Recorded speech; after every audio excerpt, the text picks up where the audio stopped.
Well, today's motorcycle ride, Tom and I went down Route 50, and we are in Upperville, and the attack at Goose Creek Bridge plaque right here, take that bridge at all hazards. Here's what happened. June 21st, 1863, Confederate General Stuart's troopers under General Wade Hampton crossed this bridge and took a strong position on the steep ridge behind you. That ridge right there. From there, Confederate artillery unleashed a murderous fire on the Union soldiers assembling just across the swollen creek down there. Murderous fire. However, Federal artillery unlimbered on the bluffs across from you. You can't really see them. And for an hour, the guns dueled over the creek. A 4th New York Cavalry Company charged the bridge, but furious barrage of shot and shell drove them back. This is Colonel Nehemiah H. Mann, led the 4th New York Cavalry across the bridge and was wounded. The scar is visible on his cheek, so it is. So the Union infantry and cavalry forced the Confederates to withdraw. Stuart's main goal was to shield the movements of the Confederate Army, not to hold the bridge. And later that day, he delayed the Federals again at Upperville. Upperville is out that way on 50. The fighting here occurred on the 5th day of sustained combat in Virginia. 11 days later, the armies met again at Gettysburg. Constructed between 1802 and 1810, let's see if I can get a close-up of that. This 212-foot-long stone bridge on the Ashby's Gap Turnpike spans Goose Creek. By 1820, a toll house here collected 3 cents for a horse and rider, 6 cents for a cart, 7 for a wagon, and 12 for a carriage. The bridge carried traffic until 1957 when present-day Route 50 opened. The Folkier Loudon Garden Club cared for the bridge until 2017 when the Civil War Trust and Nova Parks partnered as stewards.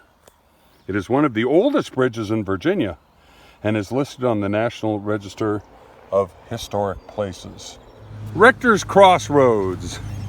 They did their job. In the parlor of the stone house to your far left, well, okay. Confederate Major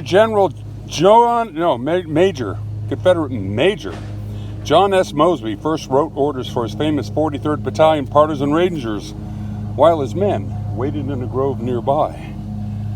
Years after the war, Mosby knocked at the door and asked Mrs. Rector if he could sit in the parlor for a few minutes. When she later returned, she saw tears running down his cheeks. Mosby seldom attended Ranger reunions, as he found them emotionally wrenching. Battle of Kelly's Ford shows a typical, Strong Vincent. Vincent's Brigade. That's a reenactment unit. All right, 1863, Ashby's Gap Turnpike bisected Rector's Crossroads, modern-day Atoka to your left. The hamlet became a hotbed of activity as Confederate General Jeb Stuart screened General Robert E. Lee's forces moving north in the Shenandoah Valley from the Federals. I'm not going to read the rest of it. Much debated ride to Gettysburg, yeah. Much debated. Much debated is understated. Lee was annoyed. Here's our modern-day cavalry mounts.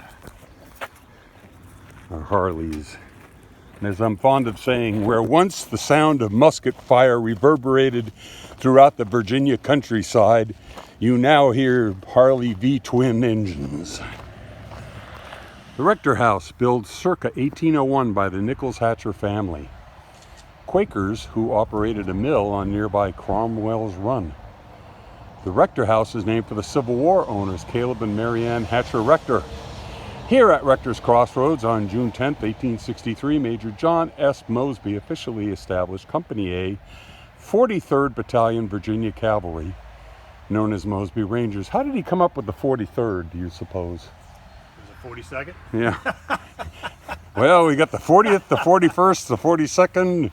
There doesn't seem to be an entry for the 43rd, so. And here's the Rector House. Another Civil War place I have never been to, Rector's Crossroads.